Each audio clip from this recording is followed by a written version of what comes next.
Selamat malam, selamat bertemu kembali dengan saya.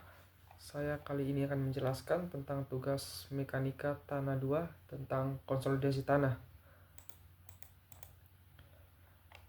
Kali ini saya akan menjelaskan tentang konsolidasi tanah. Langsung saja kita akan masuk ke pendahuluan. Konsolidasi tanah adalah proses pemadatan tanah yang terjadi akibat pengurangan volume air di dalam pori-pori tanah akibat beban eksternal seperti bangunan atau struktur lainnya. Proses ini terjadi secara bertahap dan dapat memakan waktu lama, terutama pada tanah dengan kadar air tinggi seperti tanah lempung. Kali ini saya akan menjelaskan tentang dua metode. Ada metode Cassagrande dan metode Taylor.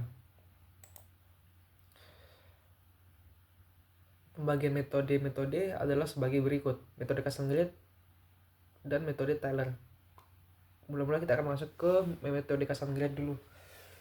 Metode Cassagrande adalah metode yang digunakan untuk menentukan titik-titik konsolidasi tanah dengan cara menggambar kurva waktu pengendapan dari hasil uji konsolidasi tanah. Metode ini membantu dalam menentukan koefisien konsolidasi dengan menafsirkan perubahan tebal sampel tanah akibat beban yang diberikan. Untuk metode Taylor sendiri metode Taylor adalah metode grafik yang digunakan untuk menentukan koefisien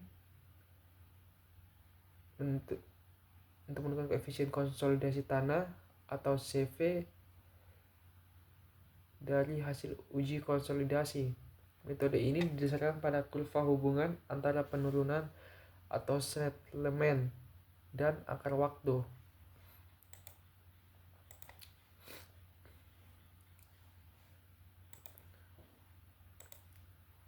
Kita akan masuk ke sini.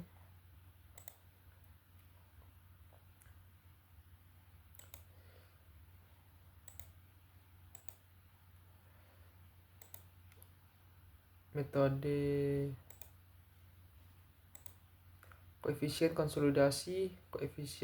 konsolidasi.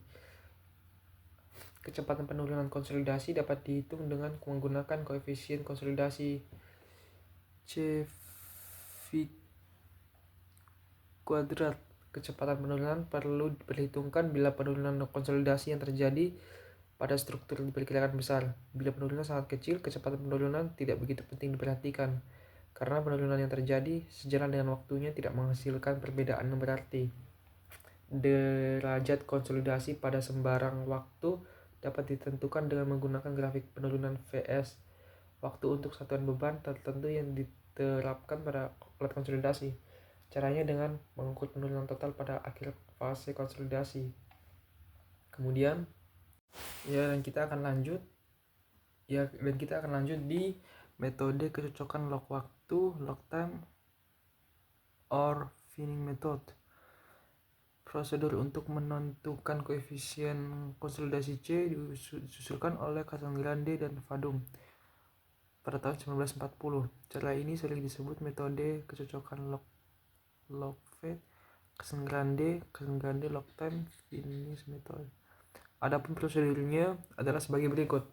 1. Gambarkan grafik penurunan terhadap log waktu seperti yang ditunjukkan dalam gambar 7.19 untuk satu beban yang diterapkan. 2. Kedudukan titik awal karena ditentukan dengan pengertian bahwa kurva awal mendekati parabola. Tentukan dua titik, yaitu pada saat TI titik P dan pada 4T.2. Selisih koordinat jarak vertikal keduanya diukur, misalnya X. Kedudukan R sama dengan X digambar dengan mengukur jarak X ke arah vertikal di atas titik P. Untuk pengontrolan, ulangi dengan pasangan titik yang lain. 3. Titik U sama dengan 100% atau R diperoleh dari titik potong dua bagian linear kurvanya, yaitu titik potong bagian garis lurus kurva konsolidasi primer dan sekunder. 4. titik U sama dengan 50% ditentukan dengan RU R1 plus ROY2.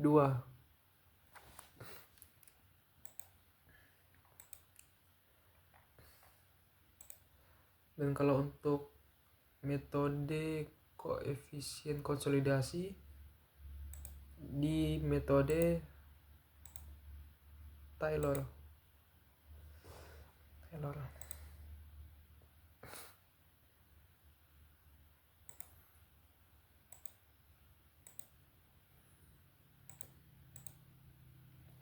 Metode akar waktu digunakan untuk menentukan C dengan cara menggambar hasil uji konsolidasi. Pada gambar grafik, hubungan akar waktu terhadap penurunan gambar 7.20. Kurva teoritis yang terbentuk biasanya linear sampai dengan kira-kira 60% konsolidasi. Karakteristik akar waktu ini adalah dengan menentukan derajat konsolidasi U sama dengan 90%, di mana pada U 90% tersebut absis OR akan sama dengan 1,15 kali absis OQ.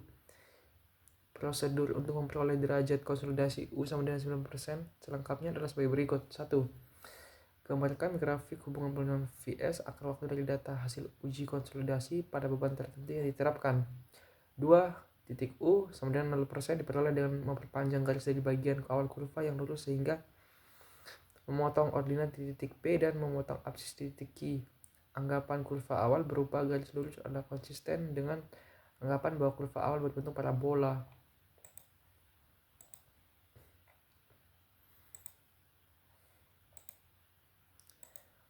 Ya, mungkin itu sekian penjelasan dari saya.